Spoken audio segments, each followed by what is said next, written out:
Anne. Hei Annika. Minä tulin kysymään sulta, että miksi ihmeessä sinä olet tehnyt sen maksuttoman kurssin?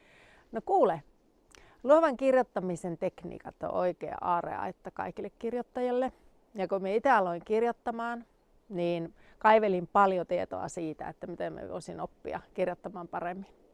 Ja nyt kun minä olen ollut kirjoittajaohjaajana jo vuosia, niin minä haluan, että mahdollisimman moni pääsisi niiden samojen löytöjen äärelle. Olipa sitten harrastelija tai vähän pidempään kirjoittanut. Niin siksi halusin tehdä tämmöisen maksuttoman kurssin, koska kaikilla ei ole aikaa tai muuten mahdollisuutta osallistua kirjoituskursseille, retriiteille tai verkkokursseille tai lähteä luovan kirjoittamisen opintoihin.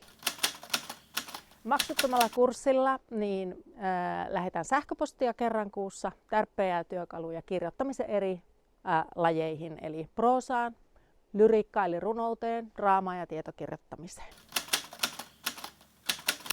No, kirjoittajat on kiitellyt sitä, että kirjeet on tosi monipuolisia ja sieltä saa semmoisia konkreettisia ohjeita ja neuvoja siihen, miten voi kirjoittaa paremmin. Lisäksi he pääsevät kirjoittajan vinkkipiiloon, joka on 247 auki salasanalla kaikille maksuttoman kurssin jäsenille. Ja siellä on kaikki mun vuosien varrella lähettämät kurssikirjeet käytössä.